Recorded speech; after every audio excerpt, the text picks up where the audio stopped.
దయచేసి అందరు కూర్చోనండి.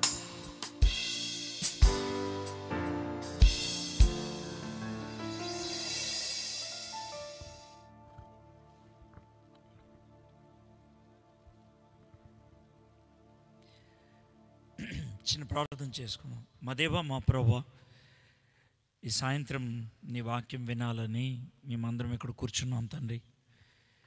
మీరు మాతో మాట్లాడమని అడుగుచున్నాం ప్రభువా. మా హృదయాన్ని తాకండి తండ్రి. నిద్రించుచున్నటువంటి మా హృదయాన్ని లేవనెత్తండి ప్రభువా. చచ్చిపోయినటువంటి మా మనస్సాక్షిని మేలుకొల్పండి ప్రభువా. మేము మానవులంగా జీవించాలి నాయన. నిజమైన క్రైస్తవులు, నిజమైన మానవులు ప్రభువా. ఆ సత్యాన్ని నీ వాక్యం నుంచి గ్రహించగలట కృప చూపించమని, ఈ సమయాన్ని మా అందరికీ ఆశీర్వాదకరంగా చేయమని యేసు నామములో అడుగుచున్నాం తండ్రి, ఆమేన్. చాలా కాలం క్రితం నల్గొండ జిల్లాలో ఒక వ్యక్తితో నాకు చిన్నపాటి డిబేట్ లేకపోతే వాదన జరుగుతూ ఉందన్నమాట. ఆయన ఒక కమ్యూనిస్ట్ నాయకుడు. ఆయనతో మాట్లాడటం జరుగుతూ ఉంది. ఆయన మానవుడు జంతువు నుంచి వచ్చాడు, దేవుడు లేడు అని వాదించేటువంటి వాడనమాట. సో అతను నాతో మాట్లాడుతూ చాలా ప్రశ్నలు వేసి, ఈ ప్రశ్నలు నాటికి జవాబు లేదు కాబట్టి దేవుడు లేడు అని ఆయన నాతో వాదించడం మొదలుపెట్టాడు. అవన్నీ విన్నాను. విన్న తర్వాత, సార్ మీరు చెప్పినవి అన్నీ విన్నాను సార్, నేను జవాబు చెప్తాను వాటికి, నాకు కూడా కొంచెం ప్రశ్నలు అడగడానికి అవకాశం ఇవ్వండి అని అన్నా. అడగండి, ఏ ప్రశ్న అడిగినా జవాబు చెప్తాను అన్నాడు. సార్ మీరు త్వరలో పెళ్లి చేసుకుంటున్నారు అని విన్నాను. చేసుకుంటాను, తప్ప అన్నాడు. కాదు సార్, అవునా కాదో చెప్పండి అన్నాడు. అవును అన్నాడు. Very good. మీరు ఒక అమ్మాయిని ప్రేమించి ఆ అమ్మాయిని పెళ్లి చేసుకుంటున్నారని విన్నాను సార్ అన్నాడు. ప్రేమించడం తప్ప? మనిషి అన్నవాడు ప్రేమిస్తాడు అని అన్నాడు. నేనేం కాదంటలేదు సార్, మీరు ఆ మాట చెప్తే చాలు. సార్ ఆ అమ్మాయి చాలా అందమైంది అని విన్నాను సార్. అవునండి, అందమైన అమ్మాయిని పెళ్లి చేసుకుంటున్నాను అని అన్నాడు. సార్ ఏం లేదు సార్, చెప్తున్నాను అది. అయితే ఒక చిన్న ప్రశ్న అడుగుతాను, మీరు కోపం తెచ్చుకోవద్దు. ఇప్పుడు దాకా అడిగిన ప్రశ్నలు మామూలే, ఇప్పుడు ఈ ప్రశ్న కొంచెం కఠినంగా ఉంటుంది, కోపగించుకోవద్దు. నాకు జవాబు చెప్పండి అంతే. ఇప్పుడు దాకా అడిగిన వాటికి జవాబు చెప్పారు, జవాబు చెప్పండి. సార్ మీకు ఒక అమ్మ ఉన్నది, మీకు చెల్లి ఉన్నది. ఆ అమ్మాయిని మీరు అందమైందని చూసి పెళ్లి చేసుకుంటున్నారు. మీ అమ్మని కానీ మీ చెల్లిని కానీ అలాంటి చూపులు ఎప్పుడైనా చూసారా అన్న. కోపగించుకొని లేచాడు ఆయన. ఏం మాట్లాడుతున్నావు నువ్వు, అసలు మనిషివేనా అని. సార్ నేను ముందే చెప్పాను, నేను మిమ్మల్ని ప్రశ్న అడుగుతాను, జవాబు చెప్పండి అని అన్నా. అవునా కాదా చెప్పండి చాలు అన్నాడు. నేను మనిషిని, ఆ పని చేయను అని అన్నాడు. నాకు కావాల్సింది అదే జవాబు, నాకు కావాల్సింది అదే జవాబు. మీరు ఇంతకాలం వాదిస్తూ ఉన్నదేంటి, మనం జంతువుల నుంచి వచ్చాం, మనకి దేవుడు లేడు అని అన్నారు కదా. నేను మీతో చెప్పించదలుచుకున్నది అదే. మీరు జంతువు కాదు, మనిషి. జంతువుకి తల్లికి తోబుట్టుకి తేడా తెలీదు, కానీ మనిషికి తెలుసు. మనం మానవులం. మనిషిని జంతువుల నుంచి వేరు చేసేది మనస్సాక్షి. మన అందరిలో ఉంది. మనలో ఉన్న సాక్షి మనస్సాక్షి. మనల్ని ప్రశ్నించేది మనస్సాక్షి. ప్రపంచానికి జవాబు ఇవ్వగలం, కానీ మనలో ఉన్నటువంటి మనస్సాక్షికి జవాబు ఇవ్వలేం. ప్రపంచాన్ని ఊరుకోపెట్టగలం, కానీ మనలో ఉన్న మనస్సాక్షిని ఊరుకోపెట్టలేం. చాలామంది బయట వాళ్ళని గెలుస్తారు, కానీ వాళ్ళలో వాళ్ళు ఓడిపోతూ ఉంటారు. ఈ రాత్రి ఇక్కడ కూర్చున్నటువంటి మీకు ఒకవేళ మనస్సాక్షిలో బందీలైపోయినటువంటి వాళ్ళు ఉన్నట్లయితే, మనస్సాక్షి విషయంలో ఓడిపోయిన వాళ్ళు ఉన్నట్లయితే, మనస్సాక్షి విషయంలో ఏం జవాబు చెప్పాలో తెలియనటువంటి పరిస్థితిలో ఉన్నట్లయితే, ఈ రాత్రి విడుదల పొందటం సాధ్యమేనా? ఈ రాత్రి మనము హృదయాంతరంగము నుంచి స్వేచ్ఛను అనుభవించడం సాధ్యమేనా? ఒకసారి ఒక ప్రముఖ యాక్టర్ గారు ముంబై అల్లర్ల విషయంలో ఆయన్ని జైల్లో పెట్టారు. ఆయన జైల్లో చాలా కాలం ఉన్నాడు. దత్తు ఆయన పేరు. ఆయన జైల్లో ఉన్నప్పుడు ఆయన ప్రశ్న అడిగారు, జైల్లో జీవితం ఎలా ఉంది అని అంటే ఆయన ఏమన్నాడు తెలుసా?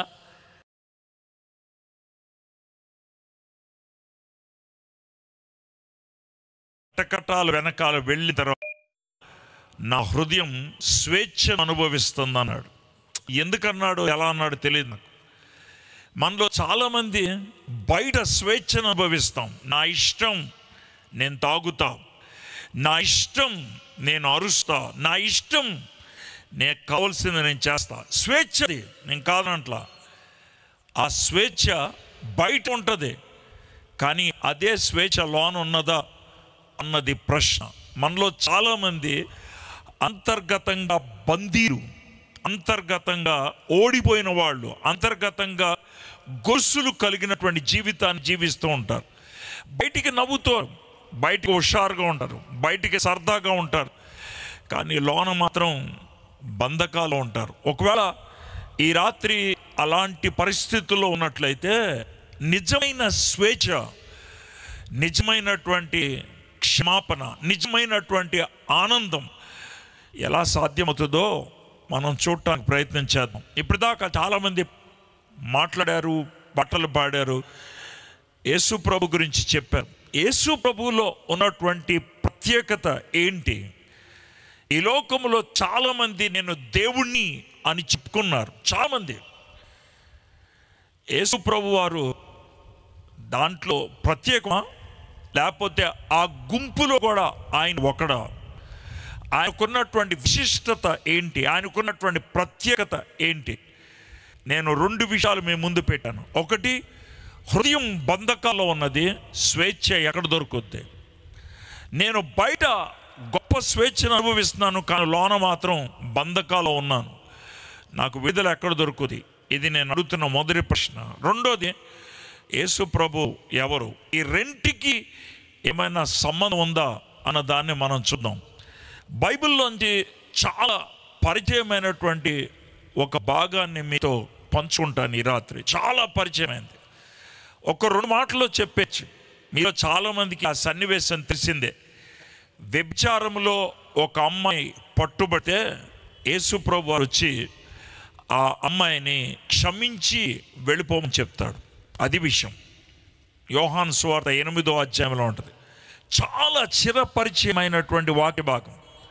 కానీ ఈ వాక్య భాగాన్ని కాస్త వేరుగా మనం చూడటానికి ప్రయత్నం చేద్దాం. మనం అడిగినటువంటి ప్రశ్నలకు జవాబు ఏమన్నా దొరుకుద్దేమో దీంట్లో చూద్దాం. 2 ప్రశ్నలు అడిగాం. ఒకటి, నాకు విడుదల ఎక్కడ దొరుకుద్ది? 2, యేసు ప్రభు ఎవరు? ఈ 2 ప్రశ్నలకు ఈ రాత్రి మనం జవాబు చూడటానికి ప్రయత్నం చేద్దాం.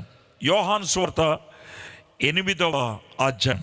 అయితే 8వ అధ్యాయం మొదటి వచనం నుంచి చదివితే అంత బాగోదు, కానీ 7వ అధ్యాయం చివరి వచనం 53వ వచనం నుంచి నేను చదువుతాను. 7వ అధ్యాయం 53వ వచనం.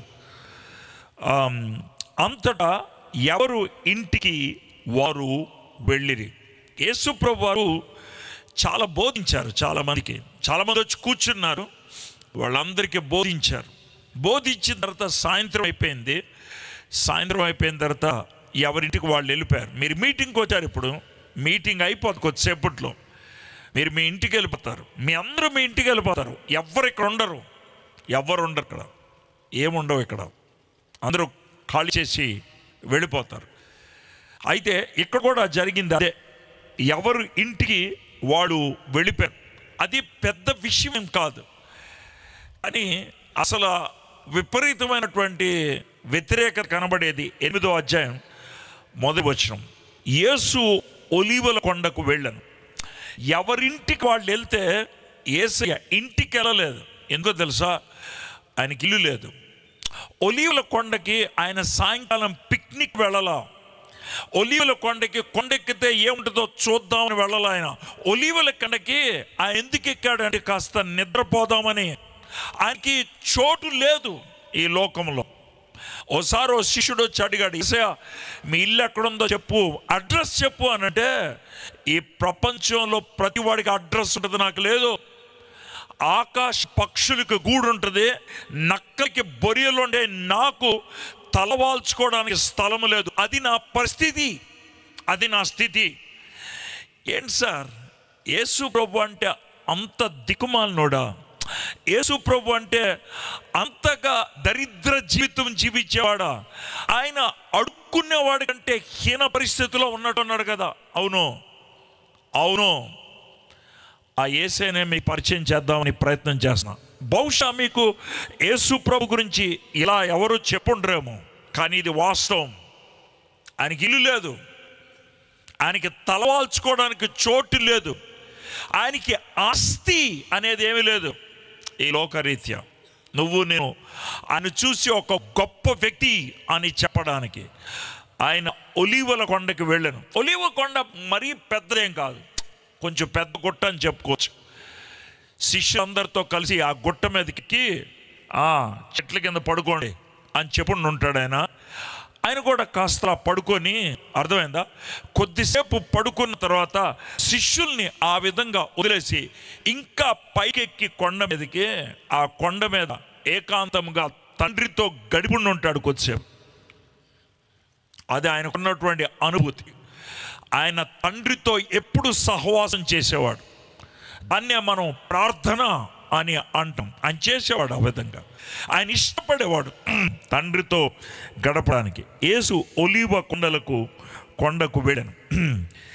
తెల్లవారుగానే యేసు తిరిగి దేవాలయంలోనికి రాగా, తెల్లవారుగానే యూదులకి జాములు లెక్క ఉంటుంది.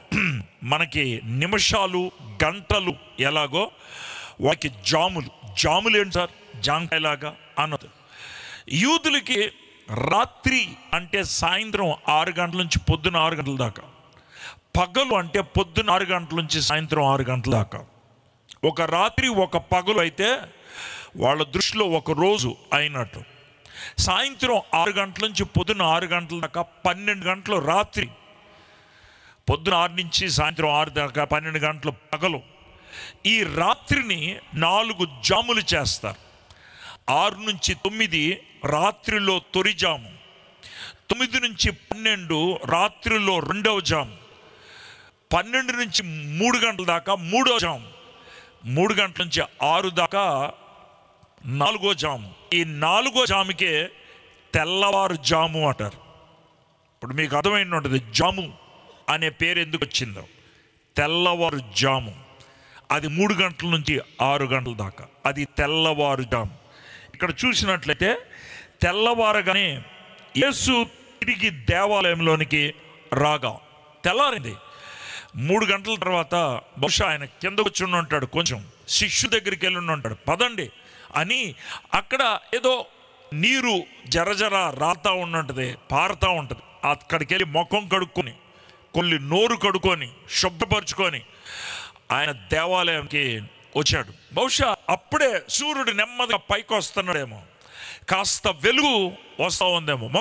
మొత్తం సీన్ మీకు అర్థమయ్యేటట్లు వర్ణిస్తున్నాను. లాగా ప్రజలందరూ ఆయన వద్దకు వచ్చిరి గనుక ఆయన కూర్చుండి వారికి బోధించుచున్నాను. అంత తెల్లవారినప్పుడే చాలామంది మనుషులు చేశారు యేసు ప్రభు దగ్గరికి. ఎందుకు? ఆయన ఆ ఊర్లో ముందు రోజు అక్కడ అనేక మందికి స్వస్థత కలిగించాడు, అద్భుతంగా మాట్లాడాడు ఆయన. కాబట్టి ఆయన మాటలు విందామనేటువంటి ఆతృత, తృష్ణ వాళ్ళకున్నది. బహుశా వాళ్ళలో కొంతమంది జబ్బున్న వాళ్ళు ఉన్నారేమో, కొంతమంది సమస్యలు ఉన్న వాళ్ళు ఉన్నారేమో. ఆయన చెయ్యి తాకితే, ఆయన కనుదృష్టి పడితే, ఆయన ప్రార్థన చేస్తే నాకు స్వస్థత కలుగుద్దని ఆశతో సమయాన్ని ఏమీ పట్టించుకోకుండా పొద్దున్నే వచ్చేసారు. గుర్తుపెట్టుకోండి, అవసరం మందైతే ఏ సమయమైనా పెద్ద విషయమే కాదు. అవసరం మందైతే అది ఎలాంటిదైనా సరే, కోరిక మందైతే మనము ఆ కోరిక తీర్చుకోవడానికి ఏ టైంలో అయినా మనం వెళ్ళటానికి ఇష్టపడతాం. మనకి ఇష్టం లేకపోతే గడియారం చూస్తాం. అదే పరిచర్యకి ఉద్యోగానికి తేడా. ఉద్యోగం టైం బట్టి చేసేది. 5 దాటితే ఉద్యోగం చేయం, టైం దాటితే కుదరదో వెళ్ళిపో అంటారు. కానీ టైము కాని టైములో చేసేదాన్ని సేవ అంటారు. టైము కాని టైములో చేసేది కోరికతో చేసేది, ఇష్టపడి చేసేది. వీళ్ళకి యేసయ్య మాటలు వినాలనేటువంటి ఇష్టం ఉంది. అందుకే ఎంత పగలైనా వచ్చేసారు, ఎంత రాత్రి అయినా వచ్చారు. చాలా రాత్రి నాకు తెలిసి ఇప్పుడు టైము వీళ్ళు చాలామందికి ఇది పడుకునే టైము 10:30 దాటిపోయింది. కానీ మీరు కూర్చొని ఈ మాటలు వినటానికి ఇష్టపడుతున్నారు. నేను మిమ్మల్ని అభినందిస్తున్నాను. బహుశా మీకు వినటానికి ఇష్టం అనిపించిందేమో, అందుకే మీరు కూర్చున్నారేమో. మీలో ఇష్టపడి ఇక్కడికి వచ్చి కూర్చొని వినేవాళ్ళు కొంతమంది అయితే, ఇంట్లో ఉండి ఇక్కడికి రావడానికి వేరు వేరు కారణాలతో ఆటంకాలు ఉండడం బట్టి ఇంట్లో కూర్చొని వింటున్నారేమో. వింటున్నట్లయితే మంచిదే, వింటున్నట్లయితే మంచిదే. ఆ కోరిక మీకు పుట్టింది, చాలా సంతోషం. ఆ కోరికతో మరికొద్దిసేపు వినగలిగితే బహుశా ఈ రాత్రి నీకు మేలు కలుగుద్దేమో, నువ్వు ఎదురు చూసేటువంటి ప్రశ్నకు జవాబు దొరుకుద్దేమో ఈ రాత్రి. కాబట్టి కాస్త జాగ్రత్తగా వింటే బాగుంటుంది. టైము కాని టైం. కొత్త సినిమా రిలీజ్ అయితే మొదటి రోజు మొదటి షో పొద్దున్న 1 గంటకుంటే పెద్ద లైన్లో ఉంటారు, 4 గంటలకుంటే లైన్లో ఉంటారు. దానికి పెద్ద టైం ఉండదు. అమెరికాలో సంవత్సరానికి ఒకసారి వాళ్ళకి డీల్స్ అమ్ముతారు. డీల్స్ అంటే మీకు తెలుసు కదా, తక్కువ రేట్లకు అమ్ముతారు. అది నవంబర్ మాసం చివరి గురువారం, నవంబర్ మాసం చివరి గురువారం. దాన్ని థ్యాంక్స్ గివింగ్ డే అంటారు. Thanks giving day. ఆ రోజు వాళ్ళు దుకాణాల్లో 100 రూపాయలు ఉండేదాన్ని 5 రూపాయలు కూడా అమ్మొచ్చు, 10 రూపాయలు కూడా అమ్మొచ్చు. కార్లు అమ్ముతారు, టీవీ అమ్ముతారు, ఫ్రిడ్జ్లు అమ్ముతారు, సోఫాలు అమ్ముతారు. అయితే అది పొద్దున్న షాప్ 6 గంటలకు తెలుస్తారు. షాప్ తెరిచినప్పుడు ఎవరు లోనికి వెళ్ళి ఏ సామాన్ తీసుకుంటే అదే. మీకు విషయం తెలుసా, ఆ రోజు రాత్రి 9 గంటల నుంచి లైన్లో నుంచున్న వాళ్ళు ఉంటారు షాప్లోకి వెళ్ళటానికి రాత్రి నుంచి. ఎందుకనంటే నాకు అవసరత ఉంది, నేను నుంచుంటా, నాకు అవసరత ఉంది, నేను వెళ్తా. ఈ రాత్రి మీరు కూర్చొని వింటున్నారు, బాగుంది. ఇక్కడ కూడా జరిగింది అదే.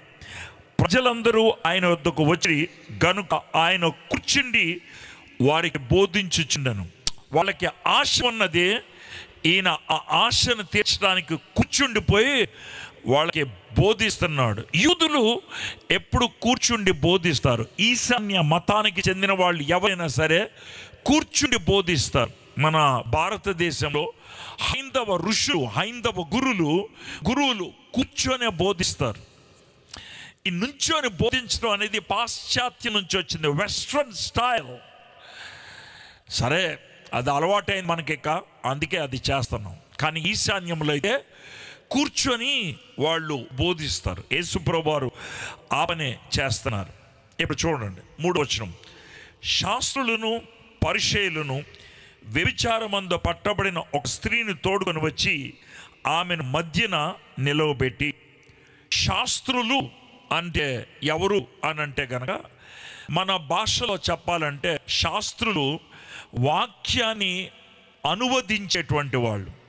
పరిసయ్యులు అనంటే వాక్యానికి భాష్యం చెప్పేవాళ్ళు, లాయర్స్. ఎవరంటే పరిసయ్యులు. వీళ్ళు ఒక విధంగా యోధా మతాన్ని కాపలా కాసేటువంటి వాళ్ళు, మతాన్ని ఉద్ధరించేవాళ్ళు, మత నాయకులు అని చెప్పాలి. ఈ శాస్త్రులు పరిసయ్యులంతా ఏం చేశారు, వ్యభిచారము పట్టబడిన ఒక స్త్రీని తోడుకొని వచ్చి ఆమెను మధ్యన నిలవబెట్టి. బహుశా యేసుప్రభువు వారు ఆ దేవాలయపు బయట కూర్చొని ఉండుంటారు, ఒక చిన్న గట్టు లాంటిది. చుట్టూ జనాలు కూర్చున్నారు. వాళ్ళందరికీ నెమ్మదిగా బోధిస్తూ ఉంటే చిన్న రచ్చ సౌండ్ వినబడతా ఉంది, రభస, గొడవ. ఏంటది అని అలా చూస్తూ ఉన్నాడు. ఒక అమ్మాయిని కొంతమంది లాక్కొని వస్తూ ఉన్నారు. ఏంటిది అలా లాక్కొని వస్తున్నారు? యేసు ప్రభు దగ్గరికి ఆ అమ్మాయిని తీసుకొచ్చి మధ్యలో నిలబెట్టారు. ఇది సీన్. ఇప్పుడు 4వ వచనం చూద్దాం. బోధకుడా, ఈ స్త్రీ వ్యభిచారం చేయుచుండగా పట్టబడెను. దీని మాటకు అర్థం ఏంటి తెలుసా? ఈ అమ్మాయి వ్యభిచారం చేస్తుంటే అక్కడి నుంచి లాక్కొని వచ్చామేమో. బహుశా ఆ అమ్మాయి చుట్టూ ఏదో ఒక గుడ్డ కప్పి తెచ్చేసారేమో. గబగబా ఆ అమ్మాయిని అలా గుడ్డ కప్పి తెచ్చి, ఇదిగో ఈ అమ్మాయి వ్యభిచారం చేస్తుంది. ఇప్పుడు ఆ అమ్మాయి రెడ్ హ్యాండెడ్గా పట్టుకున్నాం, తీసుకొచ్చి ఇక్కడ నీ ముందు నిలబెట్టాం. ఇది వాళ్ళు అన్నటువంటి మాట. వాళ్ళు అమ్మాయిని వ్యభిచారంలో పట్టుకున్న మాట వాస్తవమే. ఆ అమ్మాయి వ్యభిచారి, అది కూడా వాస్తవమే. ఆమె పాపం చేసిది, అది కూడా వాస్తవమే. ఆ అమ్మాయిని పట్టుకొని వచ్చి యేసయ్య ముందు నిలవబెట్టి వ్యభిచారం చేస్తుంటే పట్టుకొచ్చాం అని అన్నారు. నెక్స్ట్ ఇంకేమన్నారు? అట్టి వారిని రాళ్ళు రువి చంపవలనని ధర్మశాస్త్రంలో మోషే మనకు ఆజ్ఞాపించాను కదా. అట్టి వారు, చూడండి, అట్టి వారిని, అట్టి దానిని అని లేదు, అట్టి వారిని అని ఉన్నది. ఒకవేళ నాలాగా యేసయ్య తొందరపాటు కలిగిన వాడైతే అగండి మీరేమన్నారు? ఈ అమ్మాయి వ్యభిచారం చేస్తుంటే రెడ్ హ్యాండెడ్గా అట్టుకొని ఆ అమ్మాయిని ఇక్కడికి తెచ్చాను. అవును, మరి వ్యభిచారం చేయాలంటే ఒక్కదానికి సాధ్యం కాదు కదా, దీంతో పాటు ఎవడో ఉండాలి కదా. ఏడాడు ఒక్కదాన్ని ఎందుకు తెచ్చాడు? మరి మోషే ధర్మశాస్త్రం అట్టి వారిని రాళ్లతో రువ్వి చంపమన్నది అమ్మాయిని దాన్నే కదా. వాడిని ఎందుకు తేలదు. దీంతో మీకు ఒక మాట చెప్పదలుచుకున్నాను. యేసయ్య చాలా పేదోడు అని మీతో చెప్పాను మొదట్లో. ఇది మొదటి పాయింట్ అయితే. రెండోది, యేసయ్య చాలా మంచోడు. ఎందుకు మంచో అనంటే, యేసయ్య కావాలంటే ఆ ప్రశ్న అడుగుండేవాడు, ఏడే అబ్బాయి, ఆ అబ్బాయిని కూడా నిలబెట్టండి, నేను నీ తీర్పు తీరుస్తా. కానీ యేసయ్య అబ్బాయిని నిలబెట్టలేదు. యేసయ్యకు ఉన్నటువంటి మంచి గుణం ఏంటనంటే, తప్పు చేసిన వాడిని బలవంతంగా నిల్చోబెట్టడాయన. తప్పు చేసిన వాడిని బలవంతంగా నువ్వే దోషి అని పబ్లిక్గా ఏలు చూపించి ఏడిపించేవాడు కాదు, సిగ్గు తీసేవాడు కాదు. ఆయన సిగ్గు తీర్చలుచుకోలేదు ఆ అబ్బాయి ఎవరిదైనా సరే. ఒకవేళ అబ్బాయి అని అంటే లాక్కొచ్చిన వాళ్ళు నేనే అని చెప్పాలొచ్చేదేమో, సిగ్గుతో తలంచుకొచ్చేదేమో. అది నీకే వస్తున్నావు. నేను బలవంతం చేయడానికి రాలా. బలవంతంగా నువ్వు అని ఒప్పించేటువంటి వాడిని కాదు. నీ హృదయంలో అవతల కలవాల, దాన్ని పరిశుద్ధాత్ముడు కలుస్తాడు. ఎలు పెట్టి చూపించి నిలబెట్టి ఆయన ఏడిపించేటువంటి వాడు కాదు, తలంచుకునేటట్లు చేసేవాడు కాదు, సిగ్గు తీసేవాడు కాదు.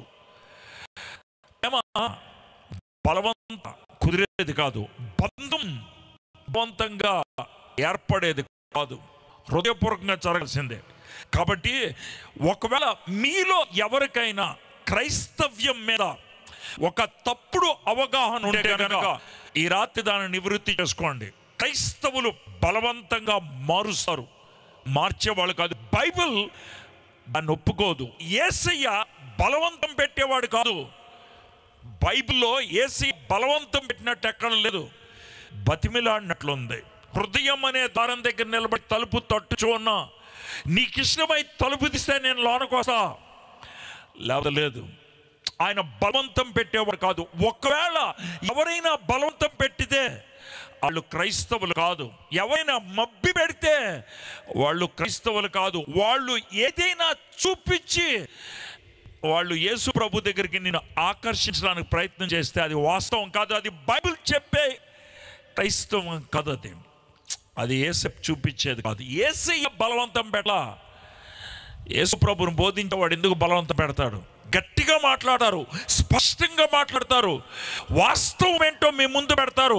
వెలుగుని వెలుగుగా, చీకటిని చీకటిగా, మంచిగా, పాపాన్ని పాపంగా చూపిస్తారు, డౌట్ ఏదో. కానీ బలవంతం పెట్టడం అనేది జరగదు. It doesn't happen. ఆయన బలవంతం పెట్టేటువంటి వాడు కాదు. అట్టి వారిని రాళ్ళు రువ్వి చంపవలనని ధర్మశాస్త్రములో మోషే మనకి ఆజ్ఞాపించ కదా. ఆయనను నీవేమి చెప్పుచున్నావని ఆయనను అడిగిరి. యేసు ప్రభుని ఈ ప్రశ్న అడగటంతో ఒక విధంగా యేసు ప్రభుని ఇరకాటంలోకి తొక్కుదాం అనుకున్నారు. యేసు ప్రభుని ఇబ్బంది పెడదాం అనుకున్నారు. ఎందుకు సార్ అని అంటే, ఆ టైంలో ఉన్నటువంటి రాజకీయం ఏంటో మీకు తెలియాలి, ఆ టైంలో ఉన్నటువంటి ప్రభుత్వ వ్యవస్థ ఏంటో మీకు తెలియాలి. అప్పుడు ఇశ్రాయేల్ దేశాన్ని, ఆ యోధ ప్రాంతాన్ని పరిపాలించేది రోమా వాళ్ళు, రోమా ప్రభుత్వం వాళ్ళు. కాబట్టి నాయకులు రోమీయులు, అక్కడ ఉన్నటువంటి మత నాయకులు యూదులు, అక్కడ ఉన్నటువంటి రాజకీయ నాయకులు రోమీయులు, అక్కడ ఉన్నటువంటి మత నాయకులు యూదులు. చూడండి, ప్రభుత్వం రోమీయులది కాబట్టి యూదుడు ఎవరికి కూడా మరణశిక్ష విధించడానికి అవకాశం లేదు. మీకు గుర్తుందో లేదో, ఒకవేళ కొంతమంది బైబిల్ చదివే వాళ్ళు ఉన్నట్లయితే, యేసు ప్రభు వారిని పిలాతు దగ్గరికి తీసుకొచ్చి, అయ్యా ఇతను మా మతపరంగా మా మందిరాన్ని పడగొట్టని 3 రోజులు కడతానన్నాడు, దేవదూషణ చేశాడు, నేను దేవుణ్ణి అని చెప్పుకున్నాడంటే పిలాతు ఏమన్నాడు తెలుసా, మీ మతపరంగా ఆయన్ని శిక్షించండి, సిలువేసుకోండి అంటే ఏమన్నాడు తెలుసా, మాకు ఆ అధికారం లేదు, సిలువేయడానికి మాకు అధికారం లేదు, ఇన్ని చంపడానికి, మరణ శిక్ష విధించడానికి ఒక యూదుడికి అధికారం లేదు. కాబట్టి యేసు ప్రభువారు యూదుడిగా ఈమెను రాళ్లతో కొట్టి చంపండి అంటం అసాధ్యం అన్నాడు, అనటానికి వీలు. ఒకవేళ అంటే ఆ పక్కనే గుర్రం మీద ఉన్నటువంటి రోమీయుడు వచ్చి, రేయ్ ఎన్ని తీసుకెళ్ళలోనేయండి, మరణ శిక్ష విధిస్తున్నాడు, ఈడేమన్నా జడ్జి అనుకుంటున్నాడా, ఈయనేమన్నా రోమన్ న్యాయవాది అనుకుంటున్నాడా, తీసులోనేయండి అని రోమన్ సైనికుడు అని ఉండేవాడు. రెండో మాట, వద్దులేండయా వదిలేడే అని అంటే, అక్కడున్నటువంటి పరిసయ్యులు, అక్కడున్నటువంటి శాస్త్రులు మోషే ధర్మశాస్త్రాన్ని ధిక్కరించిన ఇతన్ని రాళ్లతో కూడా చంపండి అని ఉండేవాళ్ళు. యేసు ప్రభువారు అవును ఆమెని చంపండి అంటానికి లేదు, వద్దు ఆమెను చంపొద్దు వదిలేండి అని అనటానికి వీలేదు. అది యేసు ప్రభువారు ఆ విధంగా ఇరకాటంలోకి తొక్కిపడేశారు. ఎవరు? పరిసయ్యులు, శాస్త్రులు. ఇప్పుడు చూడండి, అసలైనటువంటి రసవత్తరమైన పరిస్థితి ఇప్పుడు ఏర్పడుతూ ఉంటుంది. ఆయన మీద నేరము మోపవలని ఆయనను శోధించుచు ఇలాగూ అడిగిరి. మీకు ఇప్పుడు అర్థమవుతుందా? వీళ్ళకి వ్యభిచారం మీద అసహ్యం లేదు, ధర్మశాస్త్రం మీద ప్రేమ లేదు. వ్యభిచారం మీద అసహ్యము, ధర్మశాస్త్రం మీద ప్రేమ ఉంటే వ్యభిచారం చేస్తున్న అమ్మాయితో పాటు అబ్బాయిని కూడా తెచ్చుండేవాళ్ళు. కానీ తేలా, దాంతో అర్థమవుతుంది వాళ్ళకి ధర్మశాస్త్రం అంటే ఏం ప్రేమ లేదు, వ్యభిచారం అంటే ఏమీ చిరాకు లేదు. వాళ్ళ సమస్య ఏంటంటే యేసు ప్రభు. ఈ రాత్రి మీకు మాట చెప్పాలి, ప్రపంచవ్యాప్తంగా ఒక వ్యక్తిని ఏ దేశమెల్లా అసహించుకుంటున్నారంటే, చిరాకు పడుతున్నారంటే, ప్రశ్నిస్తున్నారంటే ఎవరంటే అది యేసయ్య. ఎందుకో తెలియదు. ఎందుకో? భయమా, కోపమా, చిరాక, లేకపోతే వాళ్ళలో ఉన్నటువంటి పాపము వాళ్ళని ఎక్కిరిస్తుందా యేసయ్యని చూపిస్తే తెలీదు. ప్రపంచంలో ఏ దేశంకి వెళ్ళినా అది ఆ దేశం క్రైస్తవ దేశమా, ఇస్లాం దేశమా, హిందూ దేశమా, బౌద్ధ దేశమా, నాకు అనవసరం, ఏ దేశంకి వెళ్ళినా ఒక్కళ్ళని అటాక్ చేస్తున్నారు. ఎవరినైనంటే యేసయ్యనే. ఈ రాత్రి ఒకవేళ నీకు యేసయ్య అంటే ఇష్టం లేదేమో, ఈ రాత్రి నీకు కూడా యేసయ్యని అటాక్ చేయాలి అనేటువంటి ధోరణి ఉన్నదేమో. నిన్నేం తప్పు పట్టట్లా, కానీ వీళ్ళకు కూడా అదే పరిస్థితి. వీళ్ళు యేసు ప్రభుని అటాక్ చేద్దాం అనుకున్నారు. దానికోసం దేన్నైనా తుంగలోకి తొక్కేయడానికి ఇష్టపడ్డారు. ధర్మశాస్త్రాన్ని తొక్కేశారు, పాపాన్ని తొక్కేశారు. ఏది చేసినా పర్లా యేసు ప్రభుని నిలబెట్టాలి, అది వాళ్ళకు ఉన్నటువంటిది. ఈ రాత్రి యేసు ప్రభు ఎవరో తేల్చేసుకోకూడదు ఒకసారి. ఈ రాత్రి తేల్చేసుకో. ఎంతకాలం పళ్ళు పటపట కొడుకుతూ ఉంటావు, భావాన్ని పెట్టుకుంటావు.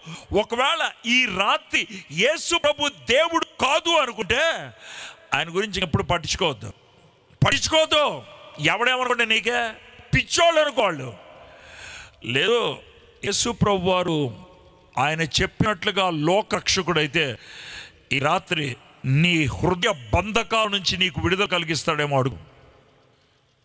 జబ్బుల గురించి మాట్లాడట్లేదు నేను, అప్పులు పోవడం గురించి మాట్లాడలేదు నేను, ఈ లోకంలో సుఖాన్ని ఇచ్చే దేని గురించి మాట్లాడలేదు నేను. ప్రపంచంలో ఎవడు ఇవ్వలేంది, డబ్బు ఇవ్వలేంది, హోదా ఇవ్వలేంది, ఆస్తి ఇవ్వలేంది, మిత్రులు ఇవ్వలేంది, కుటుంబం ఇవ్వలేంది, గుండె లోతుల్లో స్వేచ్ఛ ఎవరిస్తారు?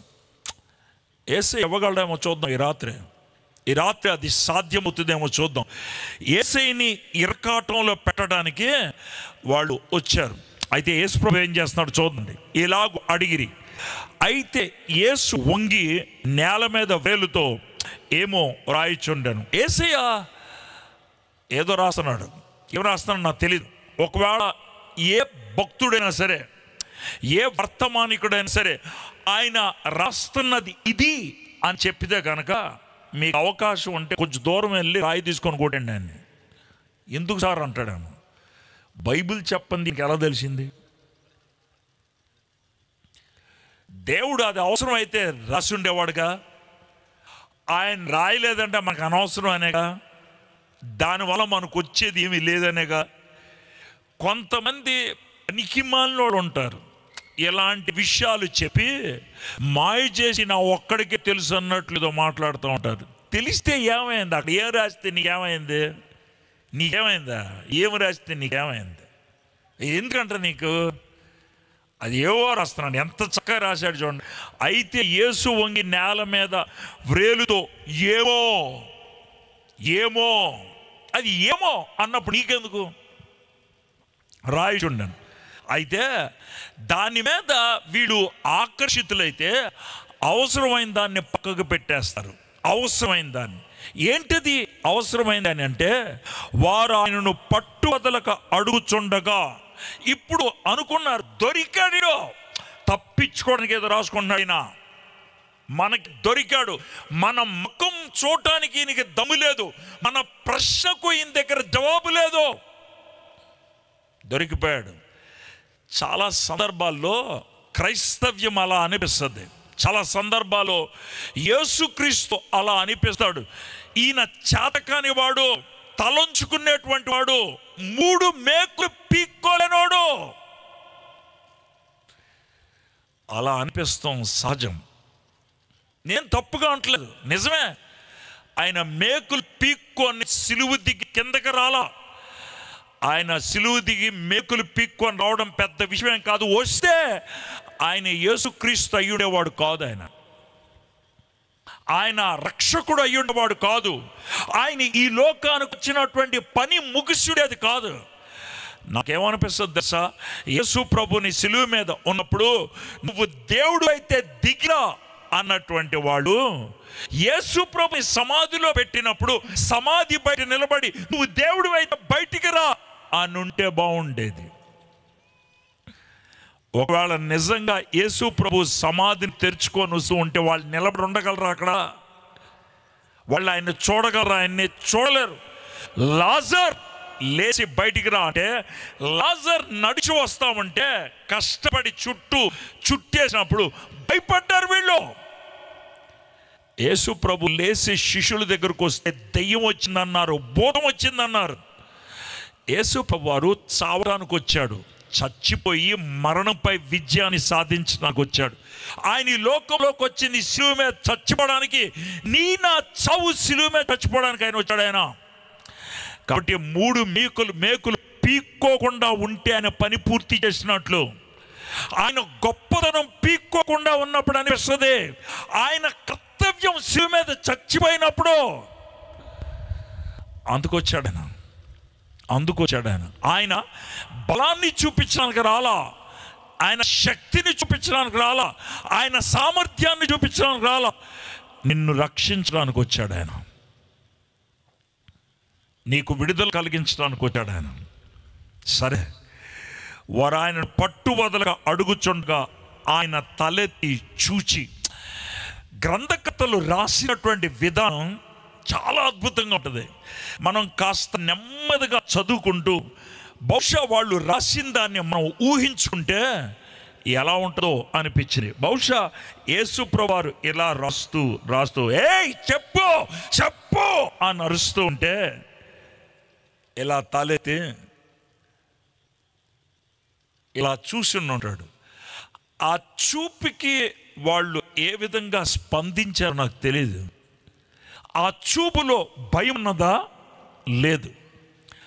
ఆ చూపులో జవాబు లేనటువంటి శూన్యం ఉన్నదా? లేదు. ఆ చూపులో కోపం ఉన్నదా? బహుశా ఉండదు. ఆ చూపులో జాలి ఉంటుంది, ఆ చూపులో ప్రేమ ఉంటుంది. ఆ చూపుని చూసినప్పుడు వీడేంటి ఇలా చూస్తున్నాడు? ఈ చూపుకి అర్థమేంటి? ఈ చూపుకి అర్థమేంటి? ఆయన తలెత్తి చూచి, మీలో పాపం లేనివాడు మొట్టమొదట ఆమె మీద రాయి వేయవచ్చునని వారితో చెప్పి, ధర్మశాస్త్రాన్ని పక్కకు పెట్టేలా ధర్మశాస్త్రాన్ని నెరవేర్చడానికి వచ్చాడు ఆయన. ధర్మశాస్త్రాన్ని మనకు బదులుగా నెరవేర్చి, ధర్మశాస్త్ర భారం మన నెత్తి మీద ఏమీ లేకుండా చేసి, సులువైనటువంటి యేసుక్రీస్తు అనే కాడి మన మీద పెట్టి, నీ జీవితం సులభతరం చేస్తాను అని వచ్చాడు ఆయన. ఈ భారం అవసరం లేదు, నేను భరిస్తాను. కాబట్టి ఆ ధర్మశాస్త్రాన్ని నెరవేర్చడానికి వచ్చాడు. కాబట్టి ధర్మశాస్త్రాన్ని తొక్కలో తొక్కేలా ఆయన. అయ్యా, మరి ధర్మశాస్త్రంలో ఉన్నది ఏంటంటే, ఎవరు శిక్షను విధించడానికి అర్హులు, ఎవరు శిక్షించడానికి అర్హులు? మీలో పాపం లేనివాడు ఎవరైనా ఉంటే మొదట ఆ రాయి విసరండి. ఆ మాట చెప్పాడు ఆయన. ఆ మాట చెప్పాడు. యేసు ప్రభువు వారు ఆ మాట చెప్పినప్పుడు చెప్పి మరలా వంగి నేల మీద వ్రాయిచుండెను. అంతే, చెప్పేసి వదిలేశాడు. ఆయన ఏడిపించలేదు, రెచ్చగొట్టలేదు, అరవలేదు. నేను పరుస్తున్నాను, కానీ ఆయన అప్పుడు అరిచి ఉండడు. చాలా నెమ్మదిగా చెప్పున్నాడు. ఓకే, మీలో పాపం లేనివాడు ఎవడన్నా ఉండే కనుక మొదటి రాయి వాడు వేయండి, చాలు, తర్వాత చూసుకోవచ్చు. ఆ మాట చెప్పేసి తలొంచి మళ్ళీ ఏదో రాసుకుంటున్నాడు. మొదటిసారి తలొంచినప్పుడు వీడికి జవాబు లేదు అనుకున్నారు. మొదటిసారి తల వంచినప్పుడు ఇతనికి చేత కాదు అనుకున్నారు. మొదటిసారి తలంచుకున్నప్పుడు ఇతను ఓడిపోయాడు అని అనుకున్నారు. ఇప్పుడు తలంచినప్పుడు సంఘర్షణ మొదలైంది మనుషుల్లో. ఇప్పుడు తల వంచినప్పుడు వీళ్ళకి ఏం చేయాలో అర్థం కాలేదు. ఆ తర్వాత ఉన్నటువంటి 2 మాటలు చాలా గంభీరమైనవి. వారు ఆ మాట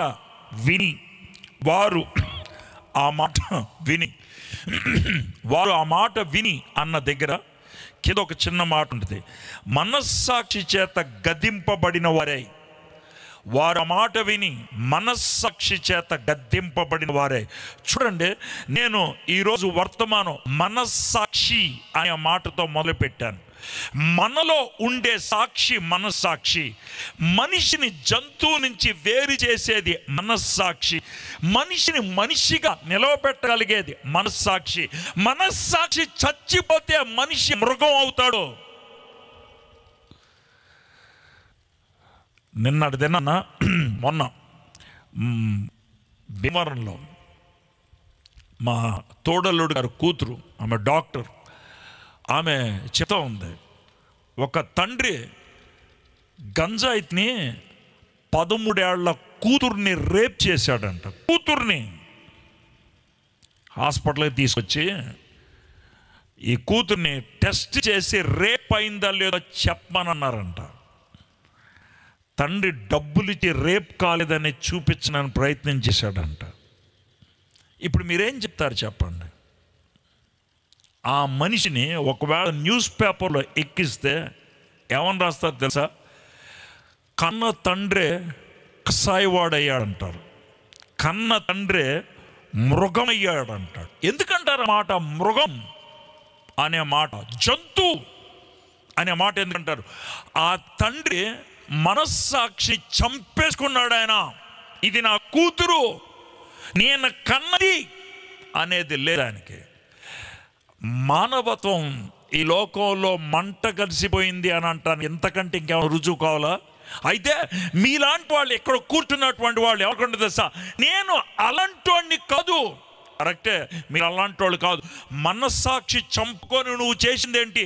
అబద్ధాల మనస్సాక్షి చంపుకొని నువ్వు మోసం చేయలా, మనస్సాక్షి చంపుకొని బూతు సినిమాలు చూడలా, మనస్సాక్షి చంపుకొని గంజాయి దగ్గరికి వెళ్ళా, మనస్సాక్షి చంపుకొని తాగుడికి బానిసవా? మనస్సాక్షి చంపుకుంటే ఆ దుస్థితికి వెళ్తాను. ఏంటి సార్ మనస్సాక్షిని చంపుకోవటం అంటారేమో. మొదటిసారి సిగరెట్ తాగినప్పుడు భయం వేస్తుంది ఎవరికైనా.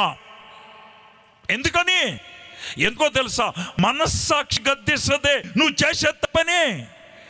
కానీ అదే సిగరెట్ 10 నెలలు తాగితే భయం ఉండదు. చచ్చిపోయింది మనస్సాక్షి, ఆ విషయంలో చచ్చిపోయింది. నేను ఒకసారి రాజమండ్రి సెంట్రల్ జైల్లో 39 మర్డర్లు చేశాడంట ఆయన. యాసిడ్ శివ అంటారు ఆయన. నేను ఒకసారి వాక్యం చెప్తుంటే ఆయన సాక్ష్యం చెప్పడానికి వచ్చాడు. చెప్పాడు అదంతా. మేమిద్దరం కలిసి భోజనం చేస్తూ ఉన్నాం. అతన్ని అడిగాను, సార్ మీరు మొట్టమొదటిసారి మర్డర్ చేసినప్పుడు మీ అనుభవాలు ఏమైనా గుర్తున్నాయా అన్న? ఉన్నాయి సార్ అన్నాడు. ఊరిని పంచుకోండి సార్, మొట్టమొదటిసారి మర్డర్ చేసినప్పుడు మీకు ఎలా అనిపించిందని. సార్ 3 రోజులు నిద్ర పట్ల, 3 రోజులు తాగుతూనే ఉన్నాను. మత్తు దిగితే ఎవరినైతే చంపానో ఆ చంపిన వాడి యొక్క ముఖం, వాడు బతిమలాడేటువంటి పద్ధతి, వాడి కళ్ళు నాకు గుర్తొస్తే నిద్ర పట్టదు సార్, మందు కొట్టేస్తాను. 3 రోజులు మందు కొట్టాను సార్. 3 రోజులు నిద్ర పట్టేది నాకు. భయం, వాడు గుర్తొస్తే లోన ఒక విధమైనటువంటి బాధ. ఇది మొదటిసారి మర్డర్ చేసినప్పుడు జరిగింది సార్. Very good sir. చివరిసారి 39 మర్డర్ చేసినప్పుడు అనుభవాలు ఏమన్నా చెప్పగలంటే చాలా సులభం సార్. ఒక వ్యక్తి కోడిని కొయ్యటం ఎలా జరుగుద్దో పేక అలా నరికేసి ఇంటికి వచ్చి టీ తాగి పడుకున్నాను సార్ నేను. మనస్సాక్షి చచ్చిపోయింది. మనస్సాక్షి. ఈ రాత్రి ఇక్కడ కూర్చున్నటువంటి మీలో ఆ చచ్చిపోయిన మనస్సాక్షి తిరిగి ప్రాణం పుంజుకోవాలి. యేసుప్రభువారు ఏమన్నారు తెలుసా? నేను నూతన గుండికాయ, నూతన మనస్సాక్షి ఇవ్వడానికి వచ్చానన్నాడు. మళ్ళీ జీవితం కొత్తగా మొదలవ్వాలి. చచ్చిపోయిన మనస్సాక్షి లేవాలి. ఇక్కడ జరిగిందంటే చూద్దాం.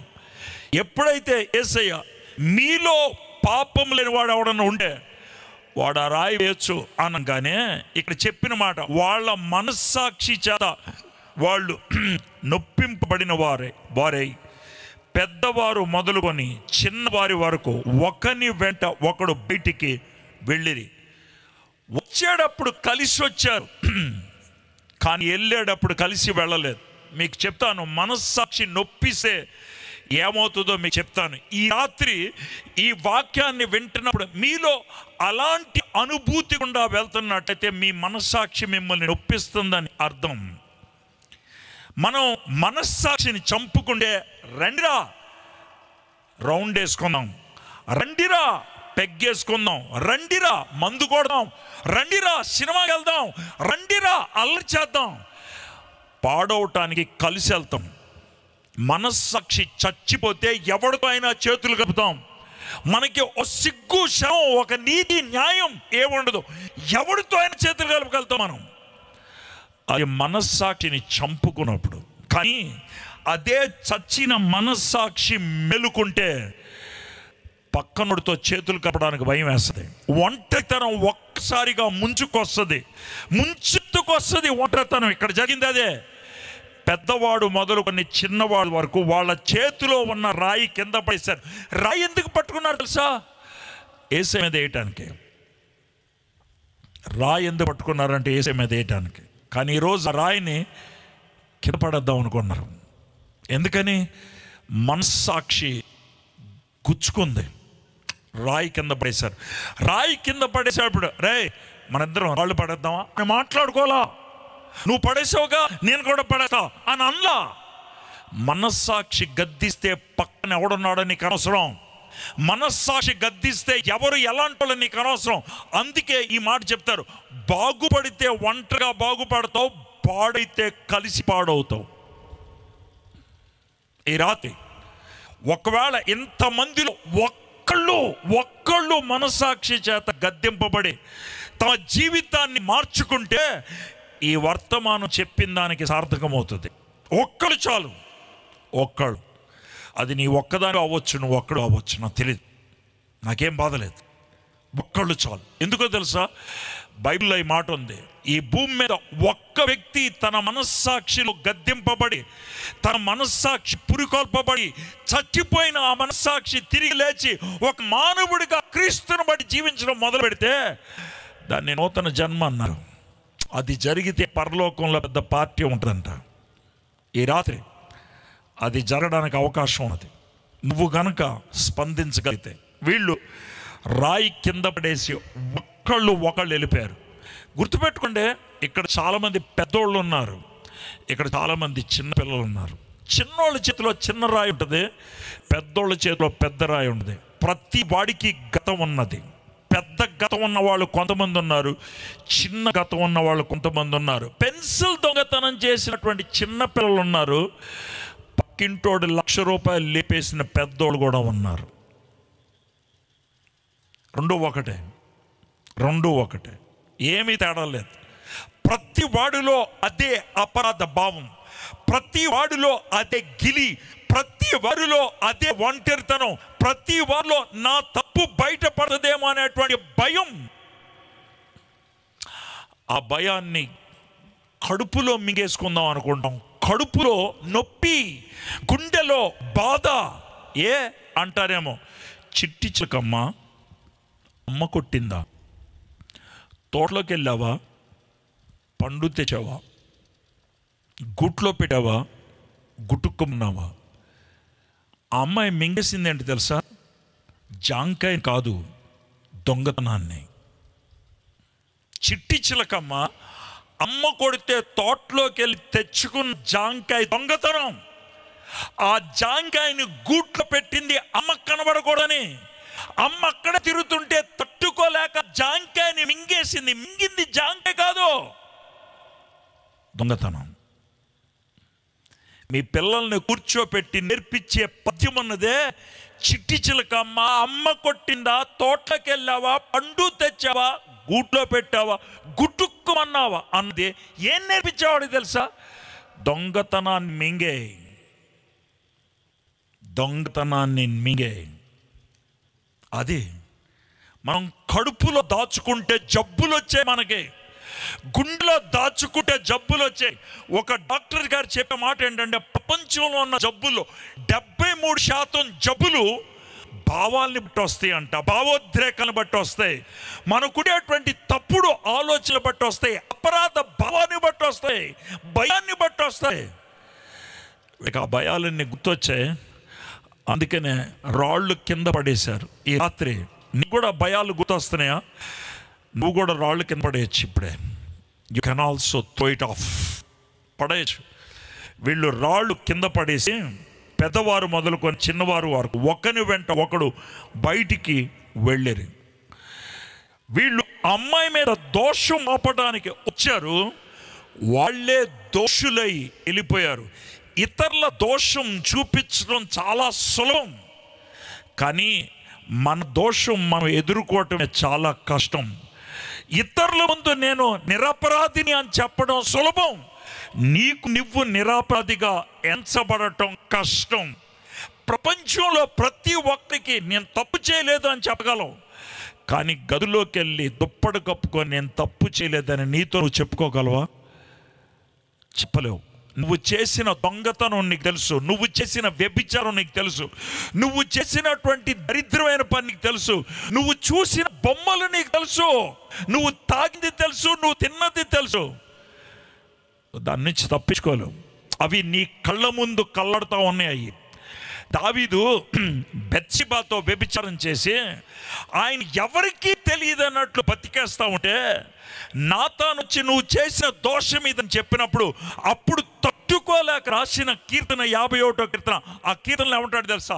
నా కళ్ళ ముందు నా పాపము నాకు కనబడుతుంది అన్నాడు. 51వ కీర్తన 3వ వచనం. నా కళ్ళ ముందు నా పాపం కనబడుతుంది. ఎప్పుడైతే మనస్సాక్షి లోన గుచ్చుకుంటుందో సినిమా అత్ర తెరుచుకున్నట్లు నీ పాపం నీ ముందు కనబడుతుంటే దాని నుంచి ఎటు వెళ్ళలేక పళ్ళు బిగబట్టి చేతులు పిడికలు బిగించి చాలామంది అరుస్తారు. కొంతమంది వస్తువు కింద పడేస్తారు. ఎందుకో తెలుసా? వాళ్ళకి వాళ్ళు జవాబు చెప్పుకోలేక. ఇక్కడ కూడా పరిస్థితి రాయి కింద పడేసి నడుచుకుంటూ వెళ్ళిపోయారు. ఈ రాత్రి నువ్వు కూడా అలా వెళ్ళిపోతామని నాకు భయం ఉంది. సార్ వెళ్ళకూడదాగా. మరి ఏం చేయాలి సార్? చూద్దాం. వాళ్ళు పారిపోయారు. వాళ్ళు మనస్సాక్షి గద్దిస్తే ఆ గద్దింపుకి జవాబు ఇవ్వలేక పారిపోయారు. They ran away from reality. వాస్తవాన్ని నుంచి పారిపోయారు. కళ్ళు మూసుకొని పడుకుని పోతే, మందు కొట్టేసి పడుకుని పోతే సరిపోద్ది అన్నట్లు పారిపోయారు. వాస్తవాన్ని నుంచి పారిపోవటం కాదు, వాస్తవాన్ని ఎదుర్కొంటే జీవితం బాగుపడుతుంది. వాస్తవం నీ జీవితాన్ని మార్చగలుగుతుంది. పారిపోయారు వాళ్ళు. కానీ అక్కడ ఏం జరిగిందో చూద్దాం. యేసు ఒక్కడే మిగిలేను. యేసయ్య ఎందుకు మిగిలాడు సార్? మొదట యేసయ్య చాలా పేదోడు. రెండోది యేసయ్య చాలా మంచోడు. మూడోది యేసయ్య చాలా జ్ఞానం కలిగిన వాడు. పేదోడు కాబట్టి కొండల్లో బతికాడు. మంచోడు కాబట్టి తప్పు చేసిన వాడిని సిగ్గు తీసి నిలబెట్టలేదు. జ్ఞానం కలిగిన వాడు కాబట్టి ఒక చిన్న ప్రశ్న వేసి వాళ్ళ యొక్క ఆలోచనలు రేకెత్తిచ్చాడు. నాలుగోది యేసయ్య పరిశుద్ధుడు. ఎందుకు సార్? ఆయన ఒక్కడే ఏ పాపం లేనివాడు. ఎవరు చెప్పాడు సార్? అందుకే ఆయన ఒక్కడే ఉండిపోయాడు అక్కడ. లేకపోతే ఆయన కూడా వెళ్ళిపోయిండేవాడు.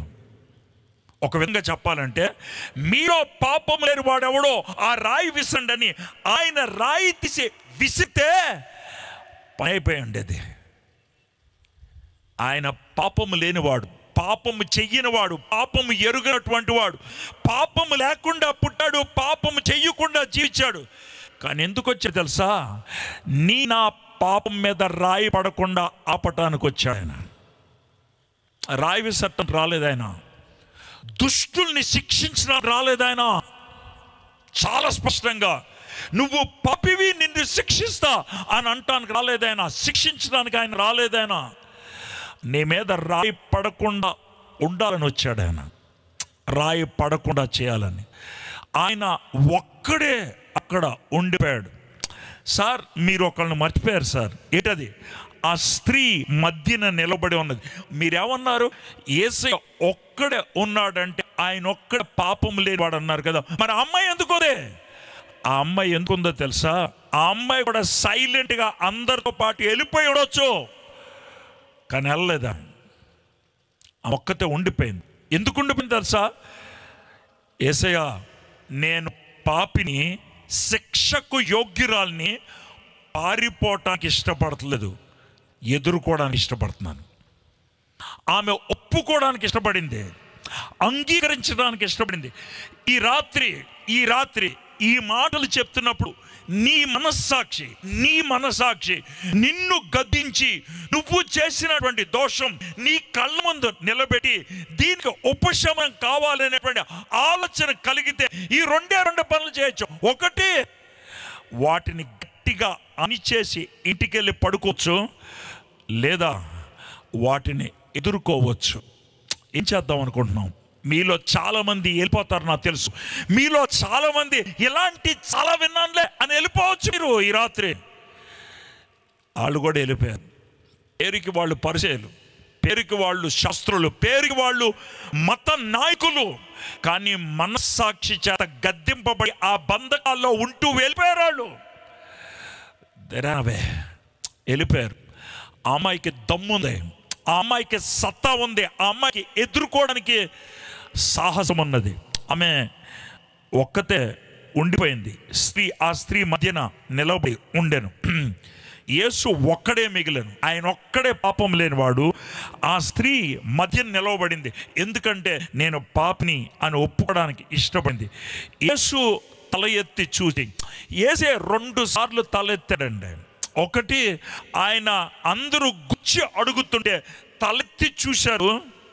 అప్పుడు మీలో పాపం లేని వాడు ఎవడో రాయి విసరండి అంటే మనస్సాక్షి చేత గద్దింపబడి రాళ్ళు కింద పడి చెలిపారు. అది తొలి చూపు చేసింది. ఇప్పుడు 2వ తలెత్తి చూస్తున్నాడని, సెకండ్ టైం. కానీ ఈ తలెత్తి చూసినప్పుడు గొప్ప ప్రేమ, గొప్ప జాలి, గొప్ప కనికరం, గొప్ప కృప ఆ చూపులో ఇమిడి ఉన్నాయి. దాంట్లో కోపం ఇంచిత్తైనా లేదు. ఎలా చెప్తారు సార్ కోపం ఇంచిత్తైనా లేదనంటే, యేసు తలెత్తి చూచి, అమ్మా వారు ఎక్కడున్నారు? ఆ పిలుపు ఎంత మధురమైంది. అమ్మాయి వ్యభిచారి, ఓసేయ్ అని పిలవాల, పచ్చి బూతులాడి పిలవాలని, అలా పిలవాల. సమాజం చీకొడుతుంది, కుక్కతో సమానంగా చూస్తుంది అలాంటి స్త్రీని. కానీ యేసయ్య అమ్మా అని పలకరించాడు. నీ జీవితం దరిద్రమైంది ఉండొచ్చు, నీ జీవితం ఎవరికి తెలియకూడదు అనుకునేటువంటి దుస్థితిలో ఉండొచ్చు. నా జీవితం నా భార్యకి తెలిస్తే, నా జీవితం నా భర్తకు తెలిస్తే, నా జీవితం మా అమ్మా నాన్నలకు తెలిస్తే చీకొడతారు అనుకునే దరిద్ర జీవితం జీవిస్తున్నారేమో. యేసయ్యకి నీ జీవితం తెలుసు, ఆయన నీ సిగ్గు తీయడను. కానీ ఒకటి చేస్తాడు, బాబు అమ్మా, ఆయన పిలిచే పిలుపు వేరు, ఆయన పలకరింపు చాలా గొప్పది. అమ్మా నిన్నెవరు శిక్షించలేదా? వారెక్కడున్నారు? ఏమైపోయారమ్మా? పెద్ద గుంపు రాళ్ళు తీసుకొని వచ్చారే నీ మీద వేయడానికి. ఏమైపోయారు? వారెక్కడ ఉన్నారు? ఎవరునూ నీకు శిక్ష విధింపలేదా అని అడిగినప్పుడు ఆమె లేదు ప్రభువా అన్నది. నాకు బాగా నచ్చింది ఏంటంటే, యేసయ్య అమ్మా అని ఒక బంధాన్ని, అమ్మా అని ఒక సంబంధాన్ని, అమ్మా అనే ఒక స్నేహాన్ని చెయ్యి అందిస్తే ఆ అమ్మాయి చెయ్యి వెనక్కి పెట్టేసుకోవాలా, ఆ అమ్మాయి తలదించేసుకొని అవతలకి వెళ్ళిపోవాలా. ఆ అమ్మాయి సిగ్గుతో బిడియంతో చేతులు కట్టుకొని ముడుచుకొని కూర్చునిపోలా. ధైర్యం చూపించింది, బాహాటంగా సంబంధాన్ని స్వీకరించింది. లేదు ప్రభువా, చాలా అద్భుతమైన మాట, లేదు ప్రభువా అన్నాడు. అందుకు యేసు, నేనును నీకు శిక్ష విధింపను, నువ్వు వెళ్ళి ఇక పాపము చేయకమని ఆమెతో చెప్పాను. దీంట్లో 2 ప్రశ్నలు ఉన్నాయి. ఒకటి, యేసయ్య నీ పాపాలు నేను క్షమిస్తానా అంటానికి ఆయన ఎవడసలా? ఆయన ఎవరండి? ఎందుకంటే ఆ మాట చెప్పగలడు? ఎక్కడి నుంచి వచ్చింది ఆ అధికారం? ఎవరిచ్చారు అధికారం? ఒకవేళ నేను కనుక మీకు ₹1,00,000 అప్పిస్తే ఈయన వచ్చి, సార్ మీరు ఆమెకి ₹1,00,000 ఇచ్చారు కదా, వదిలేసేయండి అన్నట్టు, నువ్వెవడో రా వదిలేయడానికి? నువ్వెవడో చెప్పడానికి? నువ్వు ఇస్తావా ₹1,00,000? అమ్మాయి వదిలేమంటావు? నువ్వు ఇది మనం అడిగే ప్రశ్న. వాళ్ళెవరో పాపం చేస్తే నేను క్షమిస్తానంటావు ఎందుకని? 2 కారణాలతో యేసయ్య నేను క్షమిస్తాను అంటున్నాడు. ఏంటి ఆ 2 కారణాలు? మనం ఈ చేసే ప్రతి పాపం, అమ్మా నాన్నని గౌరవించలేదు, అమ్మాయి మా నాన్నకు వ్యతిరేకంగా పాపం చేసాం. కానీ ఇంకెవరికి వ్యతిరేకంగా పాపం చేసాం తెలుసా? దేవుడికి. ఎందుకని? అమ్మా నాన్నని గౌరవించమని ఎవరు? దేవుడు. అబద్ధం ఆడద్దు అన్నారు, ఇంకా ఈయనకి అబద్ధం ఆడాం. ఆయనకి వ్యతిరేకంగా తప్పు చేశా, కానీ ఇంకెవరికి తప్పు చేశా? దేవుడికి. అబద్ధం ఆడొద్దు అన్నది ఎవరు? దేవుడు. ప్రతి పాపం దేవుడికి విరుద్ధం.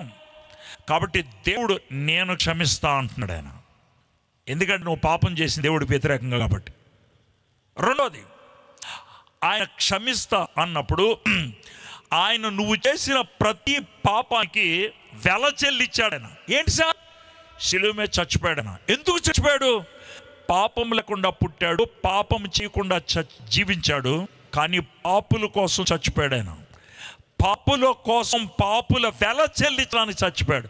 కాబట్టి ఎవరైతే సిలువ వైపు చూసి యేసయ్య చచ్చిపోయింది నా కోసం అని ఒప్పుకుంటారో వాళ్ళ హృదయ బంధకాల నుంచి విడుదల మరుక్షణం కలుగుద్ది. నా జీవితంలో అలా జరిగింది. నేను ఒకప్పుడు డ్రగ్ అడిక్ట్ని, నేను ఒకప్పుడు క్లబ్బులో డ్యాన్స్ చేసేవాడిని, అది నా బతుకు. అలాంటి దరిద్ర జీవితం జీవిస్తున్నప్పుడు ఒకసారి రైలు బండి దగ్గర నా తలకాయ పెట్టుకొని చచ్చిపోదాం అనుకున్న నా మిత్రుడు ఆపితే, ఆ రోజు నాకు యేసు ప్రభు గురించి చెప్పినప్పుడు యేసయ్య దగ్గర నా పాపాన్ని ఒప్పుకున్నా, నా జీవితాన్ని మార్చాడు. ఈ రోజు నిలబడి ఈ విధంగా మీ ముందు మాట్లాడగలుగుతున్నానంటే నాకు స్వేచ్ఛ ఇక్కడ దొరికింది. అంతకుముందు మందు కొట్టి స్వేచ్ఛ అనుకున్నా, కానీ అసలైన స్వేచ్ఛ నాకు ఇప్పుడు దొరికింది క్రీస్తులో. ఆయన నా కోసం చనిపోయాడు. కాబట్టి ఈ రాత్రి యేసు ప్రభు దగ్గర ఆ విధంగా మీ పాపాన్ని ఒప్పుకోవడానికి ఇష్టపడుతున్నారా? అమ్మా, నేను అందుకు యేసు, నేను నీకు శిక్ష విధింపను, నీవు వెళ్ళి ఇక పాపము చేయకము. యేసయ్య ఈ మాట చెప్పినప్పుడు ఆయన ఏమన్నాడు తెలుసా? నేను నిన్ను క్షమిస్తున్నాను, ఐ యామ్ ఫర్గివింగ్ యూ. దేవుడు మనల్ని క్షమించినప్పుడు ఆ క్షమాపణ మనం స్వీకరించడానికి ఇష్టపడుతున్నామా? మన క్షమాపణ ఇష్టపడటానికి ఒక చిన్న సన్నివేశం చెప్తాను. సార్, దేవుడు క్షమిస్తే ఆ క్షమాపణ మనం స్వీకరించాలా? దేవుడు మన యొక్క ప్రమేయం లేకుండా మనందరినీ క్షమించడు. మనం మనుషులం కాబట్టి, మనస్సాక్షి ఉన్నది కాబట్టి, జంతువులం కాదు కాబట్టి. కుక్కకి గొలుసు కడతాం, ఏ మనిషికి గొలుసు కట్టం, వాడు పిచ్చోడైతే తప్పించి. పక్షిని పంజరంలో పెడతాం, ఏ మనిషిని ఇంట్లో పెట్టి తాళం వేయరు, వాళ్ళు పిచ్చోడైతే తప్పించి. దేవుడు మనకు ఆ స్వేచ్ఛనిచ్చాడు, ఆ స్వేచ్ఛను ఎప్పటికీ ఉల్లంఘించాడు. ఈ చిన్న విషయం చెప్తాను. జార్జ్ విల్సన్ ఆయన పేరు. 1829 సంవత్సరంలో అమెరికాలో ఆయన ఒక దొంగతనం చేశాడు. ఏంటది? ఈ పోస్ట్ ఉంటుంది కదా, ఆ పోస్ట్లో వెళ్ళేటువంటి ఒక ప్యాకెట్ని లేపేశాడు. ఆ ప్యాకెట్లో ఏవో మందులు ఉన్నాయి. ఆ మందులు అరగ పెద్ద ఉపయోగం కాదు. ఆ మందు చేరాల్సిన వాడికి చేరనందుకు వాడు చచ్చిపోయాడు. అయితే ఇతను దొంగతనం చేశాడని తెలిసి ఇతను పట్టుకొని కోర్టులో నిలబెడితే వాడు ఏమని తీర్పు తీర్చారంటే, ఇతను చేసిన దొంగతనం ఒకడి ప్రాణానికి హాని కలిగించింది, ఒకడు చచ్చిపోయాడు, కాబట్టి ఇతనికి ఉరిశిక్ష తీయాలి అని చెప్పారు. జైల్లో పెట్టారు. ఈలోగా మిత్రులంతా అప్పట్లో ఉన్నటువంటి అమెరికన్ రాష్ట్రపతి, అమెరికా ప్రెసిడెంట్ ఆండ్రూ జాక్సన్ గారికి చాలా ఉత్తరాలు రాశారు. సార్, అతను మంచోడు సార్, ఏదో చిల్లర దొంగ, ఆయనకి శిక్ష విధించండి, కానీ ఉరిశిక్ష అనేది అంత పెద్ద శిక్ష విధించడానికి బాగోదు సార్ అని ఆయనకి చాలా ఉత్తరాలు రాస్తే, అతను పరిస్థితి ఆలోచించి ఆండ్రూ జాక్సన్ అనేటువంటి ఈయన జార్జ్ విల్సన్ అనేటువంటి ఆయనకి క్షమాపత్రాన్ని రాసి ఆ రాష్ట్రం యొక్క గవర్నర్, పెన్సిల్వేనియా అనేటువంటి రాష్ట్రానికి గవర్నర్కి పంపించాడు. ఆ గవర్నర్ ఆ ఉత్తరాన్ని చదివి ఆ ఊరు మేయర్కి పంపించాడు. మేయర్ ఆ ఉత్తరాన్ని చదివి ఆ జైలు అధికారికి పంపించాడు.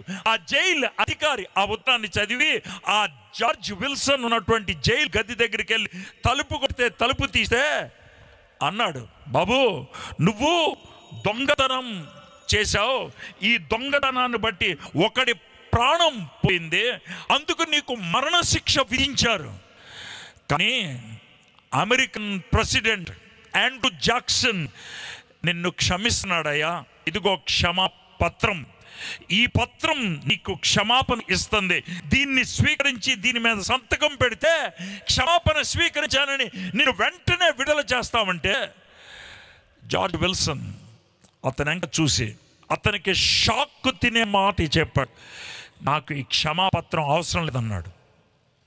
ఏం చేయాలో అర్థం కాలేదు. ఒక పక్కన అమెరికా రాష్ట్రపతి క్షమాభిష ఇచ్చాడు, ఇక్కడ వీడు నాకు అక్కర్లేదు అన్నాడు. అమెరికా రాష్ట్రపతి ధిక్కరిస్తే ఇతన్ని చంపితే ఏమవుతుంది, ఇతను వద్దన్న బతికిస్తే ఏమవుతుంది, ఈ రెంటికి మధ్యన ఏం చేయాలో అర్థం కాక ఆ టైంలో ఉన్నటువంటి సుప్రీంకోర్టు జడ్జి గారి దగ్గరికి ఈ విషయాన్ని చెప్పారు. సార్, ఆయన పేరు జాన్ మార్షల్, సార్ మీరే దీనికి న్యాయాన్ని తీర్చాలంటే అతను ఆ విషయాలన్నీ గమనించి ఈ విధంగా అన్నాడంట, ఏమన్నా తెలుసా, ఎవరైనా నీకు ₹1,00,000 చెక్ రాసి ఇచ్చారనుకో, ఆ చెక్కు నువ్వు గదిలో పెట్టి మర్చిపోయావనుకో, వాడలేదనుకో, కొంతకాలం తర్వాత ఆ చెక్కుని ఏమంటారు? చెత్త కాగితం అంటారు. కొంతకాలం తర్వాత ఆ చెక్ ఏమవుతుంది తెలుసా? చెత్త కాగితం అవుతుంది. ఆ చెక్కు ఇంతకాలం 6 నెలల్లో దాన్ని బ్యాంకుకి వెళ్ళి డబ్బులు తీసుకోవాలంటారు. 6 నెలల దాకా బ్యాంక్కి వెళ్ళి డబ్బులు తీసుకుంటే అది ₹1,00,000 ఖరీదు చేసే చెక్కు. ఒకవేళ దాన్ని బ్యాంకుకి తీసుకెళ్లకుండా అవతలకు పడేస్తే అది చిత్తు కాగితం. అదేవిధంగా క్షమాభిక్షను రాష్ట్రపతి గారు ఇస్తే అదొక కాగితం. స్వీకరిస్తే ప్రాణం ఇస్తుంది, ధిక్కరిస్తే చెత్త కాగితం అని పడేసేయాల్సిందే. ఈ రాత్రి మీకు ఈ మాట ఎందుకు చెప్తున్నాను తెలుసా? అమ్మాయితో యేసు ప్రభువు వారు అన్నమాట, అమ్మా నేనును నిన్ను శిక్షించను, ఇక నుంచి పాపం చేయొద్దని. ఈ రాత్రి మనస్సాక్షి చేత గద్దెంపబడి ఉక్కిరి బిక్కిరైపోయి ఏం చేయాలో అర్థం కాకుండా ఉన్నటువంటి వాళ్ళు ఎవరు ఉన్నట్లయితే, యేసు ప్రభువు వారు మీ వైపు ఏలెత్తి చూపించి అన్న మాట ఒకటే, అయ్యా నేను నిన్ను క్షమిస్తున్నాను, అమ్మా నేను నిన్ను క్షమిస్తున్నాను. ఎందుకు తెలుసా? నీకోసం నేను సిలువ మీద చచ్చిపోయాను కాబట్టి, నీకోసం నేను వెల చెల్లించాను కాబట్టి. ఈ రాత్రి ఆ క్షమాపణ స్వీకరిస్తే నీకు నిత్య జీవం. ఆ క్షమాపణ తృణీకరిస్తే నేను చెప్పే మాటలు పిచ్చి మాటలు. ఎంతసేపు నువ్వు కూర్చొని విన్నావే, ఈ సమయం అంతా వృధానే, ఈ సమయం అంతా వృధానే. తీవ్రంగా ఆలోచించు. హృదయంలో గందరగోళం ఉంది, హృదయంలో అశాంతి ఉన్నది. మనస్సాక్షి ఇప్పుడే కళ్ళు తీసుకుంటుంది, మనస్సాక్షి ఇప్పుడే నిన్ను గద్దిస్తుంది, మనస్సాక్షి ఇప్పుడే నువ్వు చేసినటువంటి దోషాలని నీ జ్ఞప్తిలోకి తీసుకొస్తే లోన ఉక్కిరి బిక్కిరవుతున్నటువంటి ఆ పరిస్థితిలో యేసయ్య ముందు నిలబడి, యేసయ్య నన్ను క్షమించు, నన్ను క్షమించు. ఈ రాత్రి ఒప్పుకోవడానికి మీకు ఇష్టమేనా? ఈ రాత్రి ఒప్పుకోవడానికి ఇష్టపడితే యేసయ్య ఇచ్చినటువంటి ఆ క్షమాపణ నీ సొంతం అవుతుంది. కాదంటే అది నీ ఇష్టం. ఇందులో బలవంతం ఏమి లేదు, ఇందులో మతం మార్పిడి అనేది అసలు లేదు. నీ జీవితం, నీ మనసు మారాల. మతం తర్వాత సంగతి. అది నీ మనస్సు, నీ బతుకు, నీ జీవితం, నీ హోదా, నీ స్థాయి. ఈ రాత్రి యేసు ప్రభు దగ్గర రావడానికి మీకు ఇష్టమేనా? తలంచండి, కళ్ళు మూసుకోండి, చిన్న ప్రార్థన చేసుకొని ముగించుకుందాం. నేను 2 నిమిషాల్లో ముగిస్తాను. ఈ టైంలో దయచేసి ఎవరు లేవద్దు, కూర్చోండి. ఒక్క 2 minutes అంతే. ఇది చాలా విలువైన సమయం. మన మనస్సాక్షి నిద్రపోతున్నది లేచిన సమయం. మనస్సాక్షి మన వైపు ఎక్కిరింపులతో చూసేటువంటి సమయం. మనస్సాక్షి మనలో ఒంటతనాన్ని కలిగించేటువంటి సమయం. మనస్సాక్షి మనకి భయాన్ని కలిగించేటువంటి సమయం. ఆ భయాన్ని తట్టుకోలేక, ఆ ఒంటరితనాన్ని తట్టుకోలేక బయటికి వెళ్ళిపోదాం అనుకునే వాళ్ళు కొంతమంది ఉంటారు. ఈ మాటలు వినకూడదు అనుకునే వాళ్ళు కొంతమంది ఉంటారు. అని కొంతమంది ఈ రాత్రి నాకు విడుదల కావాలి, ఈ రాత్రి ఈ బంధకాల నుంచి నాకు విడుదల కావాలి అని ఆశ ఉన్న వాళ్ళు ఉంటారు. ఆ వ్యభిచారం చేసినటువంటి ఆ అమ్మాయి, ఆమె ఉండిపోయింది అక్కడ, నిలబడిపోయింది అక్కడ. యేసయ్య ఏం చెప్తాడని, యేసయ్య అమ్మ నిన్నెవరు శిక్షించలేదా? వాళ్ళు ఎక్కడికి వెళ్ళిపోయారు? నేను కూడా నీ శిక్షించనమ్మా, ఇక నుంచి పాపం చేయొద్దు. అదే మాట ఈ రాత్రి యేసయ్య నీకు చెప్పడానికి ఇష్టపడుతున్నాడు. అదే మాట ఈ రాత్రి నీకు చెప్పడానికి ఇష్టపడుతున్నాడు. ఈ రాత్రి ఈ మీటింగ్ నీ కోసం ఏర్పాటు చేశాడు దేవుడు. ఈ రాత్రి ఈ మీటింగ్లో ఈ మాటలు నీ కోసం చెప్పాడు. నీ గుండెల్లో ఉన్నటువంటి ఆ గుబులు, ఆ బంధకం ఈ రాత్రి ఒక్కసారిగా పటాపంచల అవ్వాలంటే నువ్వు చేయగలిగేది ఒకటే, యేసయ్య దగ్గర, అయ్యా నన్ను క్షమించు, యేసయ్య నన్ను క్షమించు. ఈ రాత్రి మనఃపూర్వకంగా ఆ మాట చెప్పడానికి ఇష్టపడాలి. నీ మనస్సాక్షి నిన్ను గదిస్తున్నప్పుడు నువ్వు ధైర్యంతో యేసయ్య దగ్గర నీ పాపాన్ని ఒప్పుకోవడానికి ఇష్టపడుతున్నట్లయితే ప్రార్థన చేయి. యేసయ్య ఈ రాత్రి నాకు విడుదల కావాలి. యేసయ్య నా గుండె లోతుల్లో ఉన్నటువంటి ఆ ఉక్కిరి బిక్కిరితనము నుంచి నాకు విడుదల కావాలి. యేసయ్య నా పాపాన్ని నువ్వు క్షమించు. యేసయ్య నా హృదయంలోకి మీరు రండి, నా జీవితాన్ని మార్చండి. మనస్ఫూర్తిగా అలాంటి ప్రార్థన మీరు ఎవరిని చేయడానికి ఇష్టపడుతున్నారా? నీకు ఇష్టమైతే యేసయ్య అమ్మాయిని బలవంతం చేయాలి. అమ్మా, నువ్వు ఇక్కడి నుంచి పాపం చేయొద్దు, నేను క్షమిస్తాను. ఈ రాత్రి నీకు ఇష్టమైన యేసయ్య దగ్గర నుంచి ఆ క్షమాపణ స్వీకరించడానికి, యేసయ్యని నీ రక్షకుడుగా స్వీకరించడానికి అలాంటి ఇష్టం నీకుంటే, అలాంటి యేసయ్య నీ సొంత రక్షకుడుగా అంగీకరించడానికి ఇష్టపడుతున్నట్లయితే మీరెవరైనా సరే మీకు ఇష్టమైతే మీ కుడి హస్తాన్ని ఎత్తి చూపించండి. మీ గురించి నేను ప్రార్థన చేస్తాను. నాకు ఇష్టం సార్, నాకు ఈ రాత్రి ఆ యేసయ్య కావాలి, ఈ రాత్రి నాకు యేసయ్య కావాలి. అలాంటి బాబు టెలివిజన్ నేను చూపించొద్దు, కెమెరా ఎవరు చూపించొద్దు, మనుషుల్ని వద్దు. మీకు వినబడేటట్టు మాట ఎందుకు చెప్పానంటే మీలో ఆ భయం ఉండొచ్చు, నా ముఖాన్ని షూట్ చేస్తారేమో, వీడియోలో నమ్మకం వస్తుందేమో. రాదు. ఇది మీకు దేవునికి సంబంధించింది, పబ్లిసిటీ కాదు. ఇది దేవునితో ఒక బంధం. ఎవరైతే చేతులు ఎత్తారో చేతులు దించేయండి. ఎవరైతే చేతులు ఎత్తారో ఉన్న చోట ఒకసారి లేచి నిలబడండి. చిన్న ప్రార్థన చేసుకొని మనం ముగించుకుందాం. సిగ్గుపడద్దు, భయపడద్దు. నాకు తెలుసు ఇది పోరాటం.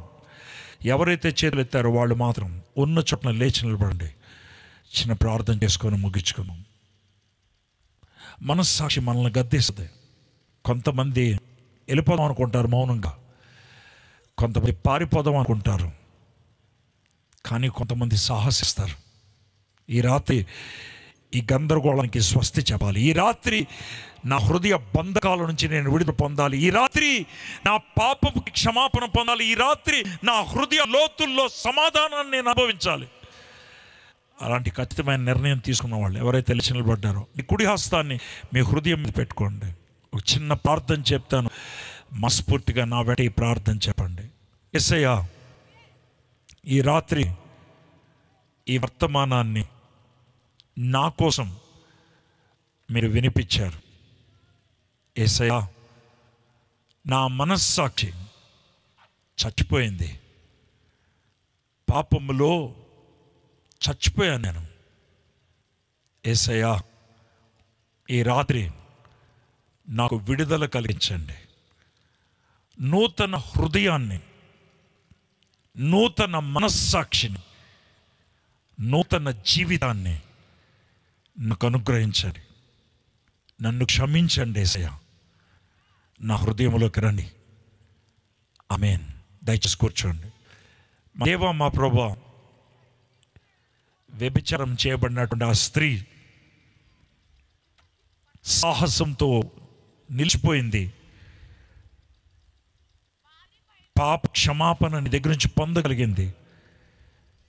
సమాధానంతో ఇంటికి వెళ్ళగలిగింది. ప్రభువా, ఈ రాత్రి ఎవరైతే లేచి నిలబడ్డారో, ఈ రాత్రి ఎవరైతే ప్రభువా హృదయపూర్వకంగా ఆ ప్రార్థన చేశారో, ఆ ప్రార్థన వారి గుండె లోతుల్లో పనిచేసిందని, నీ ఆత్మకార్యం జరిగిందని, శిలువ రక్తంలో వాళ్ళు కడగబడ్డారని, పాప క్షమాపణ అనుభవిస్తున్నారని మీకు వందనాలు చెల్లిస్తున్నారు ప్రభువా.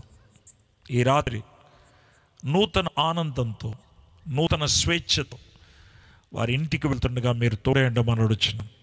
కూర్చున్న వాళ్ళు ప్రభా, ఇంకెవరైనా ఆ బంధకాల్లో ఉండిపోయి భయంతో, బిడియముతో